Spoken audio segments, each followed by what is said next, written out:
Welcome to TNPSC Twitters. இந்த வீடியோவில் நம்ம ஊவே சாமிநாத ஐயரை பற்றி பார்க்கலாம். ஸோ இவர் எங்கே கவர் ஆகுவார்னா பொதுத்தமிழில் யூனிட் 7ல் இலக்கியம் தமிழ் அறிஞர்களும் தமிழ் தொண்டும் அப்படின்ற டாபிக் கீழே கவர் ஆகுவார். ரொம்பவே இம்பார்ட்டண்டான டாபிக். வாங்க வீடியோக்குள்ளே போகலாம். ஊவேசா. ஸோ ஊவேசானா என்ன அர்த்தம்னா உத்தமதானபுரம் வேங்கட சுப்புவின் மகனார் சாமிநாதன். உத்தமதானபுரம் அப்படின்றது அவருடைய ஊர். ஸோ உத்தமதானபுரம் வேங்கட சுப்புவின் மகனார் சாமிநாதன். இதுதான் ஊவேசாவுடைய எக்ஸ்பான்ஷன். ஸோ இவருடைய இயற்பெயர் வேங்கட ரத்தினம். காலம் 19/4/1855 முதல் 28/4/1942. ஸோ இவருடைய பிறந்த தினமான பிப்ரவரி 19 தமிழ் இலக்கிய மறுமலர்ச்சி நாளாக நம்மளுடைய தமிழக அரசு செலிப்ரேட் பண்ணிட்டு வராங்க. ஸோ ரொம்பவே முக்கியமான கரண்ட் அஃபேர்ஸ் அது. பெற்றோர் வேங்கட சுப்பு சரஸ்வதி அம்மையார். ஊர் திருவாரூர் மாவட்டம் உத்தமதானபுரம். ஆசிரியர். ஸோ இவருக்கு மொத்தம் 3 ஆசிரியர் இருப்பாங்க. ஸோ பொதுவாக ஆசிரியர்னு கேட்டாங்கன்னா மகாவித்வான் மீனாட்சி சுந்தரனார். அதே இசையாசிரியர் அப்படின்னு கேட்டாங்கன்னா சோமசுந்தர பாரதியார். அதே தமிழாசிரியர் அப்படின்னு கேட்டாங்கன்னா சடகோப ஐயங்கார். ஸோ அடுத்ததாக இவருடைய சிறப்பு பெயர்கள் பார்க்கலாம். தமிழ் தாத்தா. தமிழ் தாத்தான்னு இவரை அழைச்சது கல்கி அவர்கள் தான் தமிழ் தாத்தா. அடுத்ததா மகாம கோபாத்யாய. ஸோ இந்த பட்டம் சென்னை ஆங்கில அரசு தான் இவருக்கு கொடுத்துருப்பாங்க. அடுத்ததா திராவிட வித்யா பூஷணம், தக்ஷணாத்திய கலாநிதி, பதிப்புத்துறை வேந்தன், புலமை பெருங்கடல், குடந்தை நகர் கலைஞர் அப்படின்னு இவர் அழைச்சது பாரதியார். டாக்டர். ஸோ இவருக்கு டாக்டர் பட்டம் சென்னை பல்கலைக்கழகம் கொடுத்துருப்பாங்க. ஓகே, அடுத்ததான் ஊவேசா பதிப்பித்த நூட்கள் பார்க்கலாம். ஸோ மேக்சிமம் ஆஃப் தமிழ் நூட்களை இவர் தான் பதிப்பிச்சு எடுத்திருப்பாரு. அதில் 8 தொகையில் உள்ள 8 நூட்களுமே இவர் தான் பதிப்பிச்சிருப்பாரு. அதே மாதிரி 10 பாட்டில் இருக்க 10 நூட்கள், சீவக சிந்தாமணி, சிலப்பதிகாரம், மணிமேகலை, புராணங்களில் ஒரு 12, உலால மொத்தம் 9, கோவையில் 6, தூதுல 6, வெண்பா நூட்களில் 13, அந்தாதியில் 3, பரணியில் 2, மும்மணி கோவையில் 2, இரட்டைமணி மாலையில் 2, பிரபந்தங்கள் 4. ஸோ இவ்வளோ நூட்களையும் இவர் பதிப்பிச்சிருக்காரு. ஸோ இதுவரை நம்ம பார்த்தது அவர் பதிப்பித்த நூட்கள். இது அவருடைய படைப்புகள். ஊவேசா அவர்கள் எழுதிய நூட்கள் பார்க்கலாம். மீனாட்சி சுந்தரம் பிள்ளை சரித்திரம், புதியதும் பழையதும், கண்டதும் கேட்டதும், நினைவு மஞ்சரி, என் சரிதம். ஸோ இவருடைய வாழ்க்கை வரலாற்று நூல் தான் என் சரிதம். இது ஆனந்த விகடனில் வெளியாகிருக்கும். இது முக்கியமான ப்ரீவியஸ் இயர் கொஸ்டின். மணிமேகலை கதை சுருக்கம், உதயணன் கதை சுருக்கம், சிலப்பதிகார கதை சுருக்கம், திருக்குறளும் திருவள்ளுவமும், மத்தியார்ஜுன மான்மியம், புத்தர் சரித்திரம், தியாகராய செட்டி சரித்திரம், நல்லுரை கோவை, சங்கத்தமிழும் பிற்கால தமிழும், மகா வைத்தியநாதர் சரித்திரம், கோபாலகிருஷ்ண பாரதி சரித்திரம். ஸோ மேக்சிமம் சரித்திரம் வந்தாலே அது இவருடைய நூல் தான். கலைமகள் துதி, திரிலோக மாலை, ஆனந்த வள்ளியம்மை பஞ்சரத்தினம், உயிர் மீட்சி. ஸோ இவருடைய கவிதை நூட்கள் மொத்தம் 2 இருக்கு.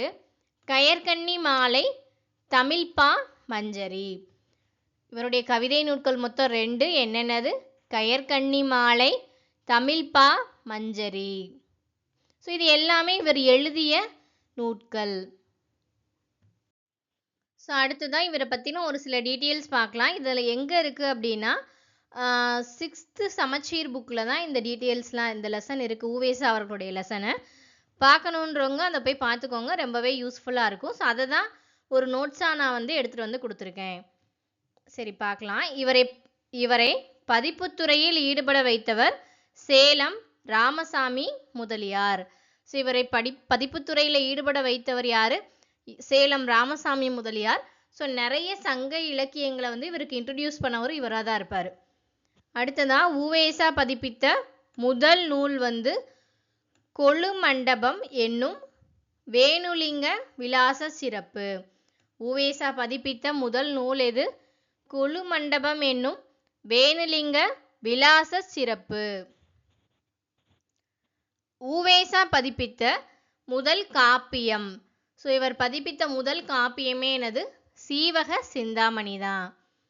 உவேசா பதிப்பித்த முதல் காப்பியம் சீவக சிந்தாமணி.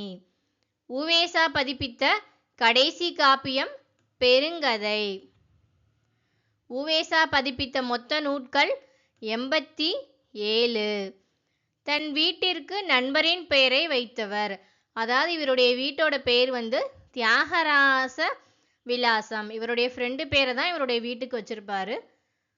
உவேசா மறைந்த இடம் திருக்கழுங்குன்றம். உவேசா அவர்கள் மறைந்த இடம் வந்து திருக்கழுங்குன்றம். அதே மாதிரி 90க்கும் மேற்பட்ட புத்தகங்களை அச்சு பதிப்பித்தது மட்டுமின்றி 3000க்கும் அதிகமான ஏட்டிச்சுவடிகளையும் கையெழுத்தேடுகளையும் சேகரித்திருந்தார்.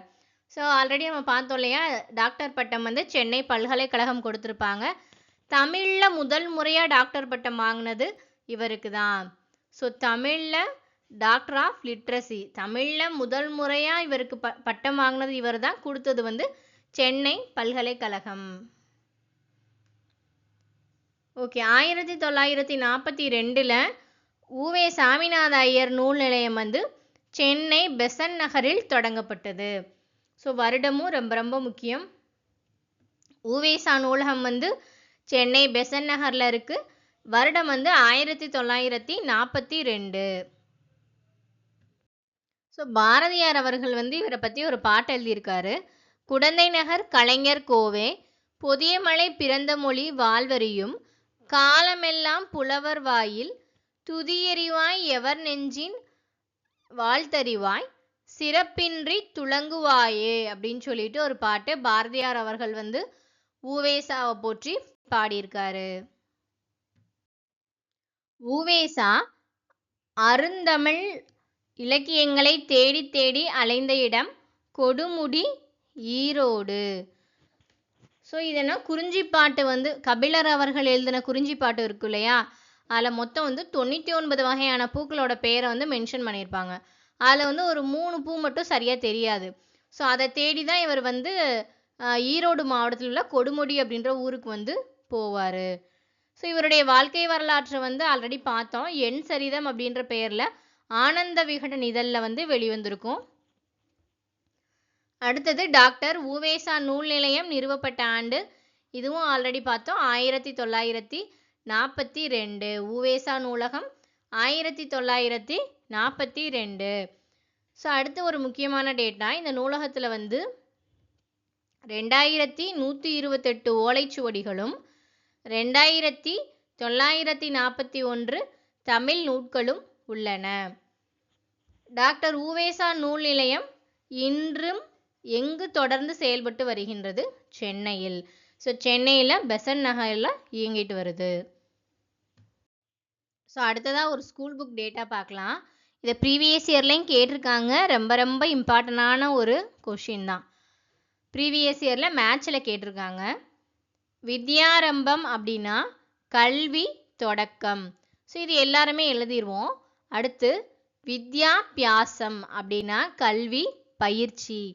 வித்யாபியாசம் கல்வி பயிற்சி. உபாத்தியாயர் ஆசிரியர். அக்ஷரா பிரயாசம் எழுத்து பயிற்சி. கீழ்வாயிலாக்கம் பின்ன எண்ணின் கீழ்த்தொகை. மேல்வாயிலாக்கம் பின்ன எண்ணின் மேல் தொகை. குழி மாற்று அப்படின்னா பெருக்கல் வாய்ப்பாடு. சீதள பாத்திரம் அப்படின்னா தாளை மடல். நவத்வீபம் வங்காளத்தில் உள்ள ஓர் ஊர். நவத்வீபம் வங்காளத்தில் உள்ள ஓர் ஊர். ஓகே. அடுத்ததான் நடுவண் அரசு வந்து பிப்ரவரி 18, 2006. ஸோ இந்த டேட் அண்ட் இயர் ரொம்ப ரொம்ப இம்பார்ட்டன்ட். பிப்ரவரி 18, 2006ஆம் ஆண்டு அஞ்சல் தலை வெளியிடுது. உவேசா அவர்களுடைய பெயர்ல பிப்ரவரி 18, 2006ல அஞ்சல் தலை வந்து வெளியிடுறாங்க. அடுத்து இவரை பற்றின முக்கியமான கோட்ஸ் ஒன்று. யார் காப்பார் என்று தமிழன்னை ஏங்கிய போது நான் காப்பேன் என்று கூறியவர் தான் உவேசா. அதே மாதிரி காந்தி வந்து இவரை பற்றி ஒரு கோட் சொல்லியிருப்பாரு. இந்த பெரியவரின் அடிநிழலில் நின்று நான் தமிழ் கற்க விரும்புகிறேன் அப்படின்னு சொல்லிட்டு காந்தி சொல்லியிருப்பாரு உவேசா அவர்களை. அடுத்ததா உவேசா அவர்களுடைய நினைவு இல்லம் இருக்க இடம் வந்து உத்தம தானபுரம். ஸோ இதோட உவேசா டாபிக் வந்து நிறைவு பெறுது. தேங்க்யூ.